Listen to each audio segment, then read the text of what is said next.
Jangan lupa like, subscribe, and share video ini. Assalamualaikum warahmatullahi wabarakatuh. Pertama-tama yang kami hormati satu Ambon dan pihak kepolisian yang kemudian pada kesempatan ini masih setia mengawasi aspirasi daripada lumbung masyarakat buruh. Izinkanlah kami untuk kemudian membacakan pernyataan sikap dari lumbung aspirasi masyarakat buruh. Bismillahirrahmanirrahim.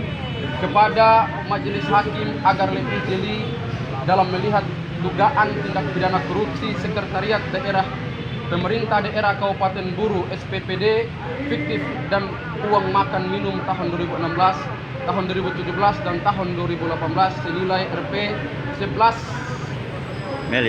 miliar lebih.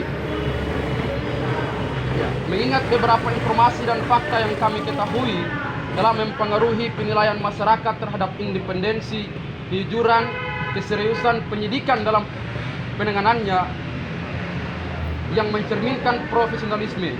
Informasi dan fakta-fakta yang kemudian kami ketahui antara lain penanganan kasus korupsi dan pada Sekretariat Pemda Kabupaten Buru yang melibatkan Sekda Buru yakni Dr. Andus Ahmad Asagaf dan Bendahara Rutin Lajoni Ali SH. Keduanya telah ditetapkan sebagai tersangka dan sedang disidangkan di Pengadilan Negeri Ambon.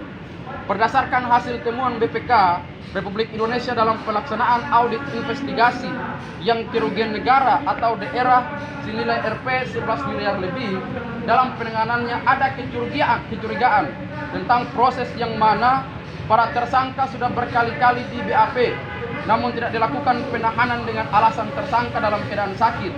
Tetapi faktanya para tersangka bebas berjalan dan melakukan aktivitas seperti biasanya. Pada jabatannya, yaitu tersangka Lajoni Ali. Kemudian dalam BAP, tersangka Saudara Ahmad Asagaf dalam mengungkapkan bahwa semua penyalahgunaan dana tersebut dilakukan atas perintah Bupati Buru dan hal tersebut diperkuat oleh kuasa hukumnya pada penandatanganan BAP yang telah ditandatangani.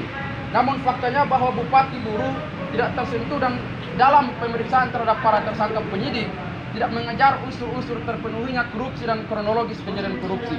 Substansi, siapa aktor intelektual dan eksekutor sehingga mengakibatkan kerugian begitu fantastis pertama kali di wilayah Maluku yaitu Rp 11 miliar lebih. Maka timbul kecurigaan dan pertanyaan, ada apa dengan semua ini? Ada apa dengan para tersangka dan apa dengan Bupati Buru? Mengapa Bupati Buru beberapa orang yang disebutkan tidak urung dipanggil dan diperiksa? Berkaitan dengan maksud tersebut di atas, maka pada kesempatan ini kami menyampaikan pernyataan sikap kami dalam aksi pada kesempatan ini. Yang pertama, meminta kepada Hakim Pengadilan Negeri Ambon untuk kemudian segera memanggil dan memeriksa Bupati Buru Ramli Umasugi untuk diminta keterangan perihal dugaan tindak pidana korupsi Sekretariat Daerah Pemda Kabupaten Buru SPPD fiktif dan uang makan minum tahun 2016, 2017 dan 2018 senilai 11 miliar lebih. Kedua, meminta kepada Majelis Hakim agar lebih profesional, proporsional, jujur, adil dalam penanganan dugaan korupsi dimaksud agar aktor intelektual dalam kasus ini dapat dijerat. Yang ketiga, terakhir, apabila tuntutan sikap kami tidak dipenuhi, maka kami akan terus menduduki kantor pengadilan ini terus-menerus sampai tujuan kami dipenuhi. Kiranya itulah kemudian